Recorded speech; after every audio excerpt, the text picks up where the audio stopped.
From the Mount Washington Radio Group online newsroom, I'm Gary McKenzie. The final tally in Tuesday's Republican primary for the 1st District Executive Councilor's seat shows Joe Kenney with 1,000 more votes than his nearest competitor. Official results released yesterday by the Secretary of State's office show Kenney with 3,622 votes to 2,622 for Christopher Boothby.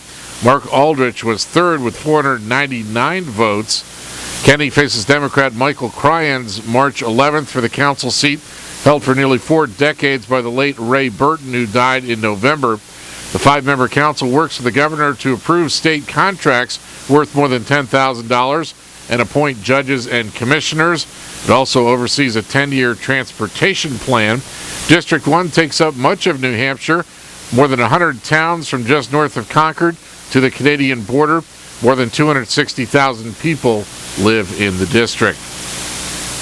New Hampshire's House has given preliminary approval to putting limits on energy projects like wind turbines and Northern Pass. The House voted 171 to 139 yesterday to direct the state's Site Evaluation Committee to give preference in issuing permits to privately funded energy projects like Northern Pass if they bury their transmission lines. The House referred the bill to the Ways and Means Committee for review before taking a final vote. Supporters say the bill is designed to lessen the likelihood New Hampshire residents will suffer the visual impact of transmission lines carrying power to southern New England. Critics say the legislature should not interfere with the Site Evaluation Committee. Town officials in Fryeburg, Maine are thinking about infrastructure issues, and they're aware of how rough a ride U.S. Route 302 is from the Conway town line through Fryeburg. Heading eastbound from Conway, things get very bumpy as soon as you cross the state line into Fryeburg, as layers of the road have broken off and cars can be seen veering into the breakdown lane to avoid the worst patches of it. Police Chief Phil Weymouth says right now there's not a lot that can be done about it. The cold weather, the ice, the rain.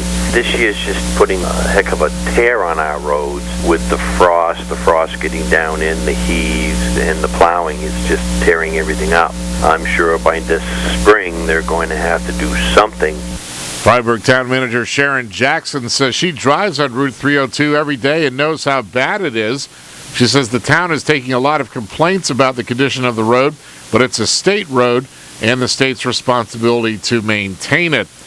Maine Department of Transportation says it's funded for a paving project on Route 302 from Bridgeton to Stanley Hill Road in Fryeburg, about a 5-mile segment, but the segment that goes to the New Hampshire state line is still in the design stage, so the earliest construction could begin there will be in the year of 2017. Chief Weymouth hopes there will be a large turnout of Fryeburg residents next Thursday afternoon to discuss another infrastructure issue, the possibility of building a new public safety and rescue building that would include the police and fire departments and Fryeburg Rescue, a nonprofit that's not part of the Fryeburg town government. The public meeting starts at 5 p.m. at the Rescue Barn. In sports, Kalina Mosqueda-Lewis scored 21 and Bria Hartley added 20 to lead top-ranked UConn, the women, to its 20th win of the season, 83-49 over Memphis last night. American University beat BU 86-56 in men's basketball. And in the NBA, the undermanned Boston Celtics broke a 10-game road losing streak with a 113-111 win over the Washington Wizards last night. In the weather today, partly sunny, highs 7 to 15 above. Light winds becoming northwest around 10 miles per hour this afternoon. Wind chill values as low as 39 below zero. Partly cloudy tonight, very cold with lows from 9 below to around 16 below. Northwest winds around 10 miles per hour. Wind chill values as low as 35 below. And partly sunny on Friday, highs 2 to 10 above. From the Mount Washington Radio Group online newsroom, I'm Gary McKenzie.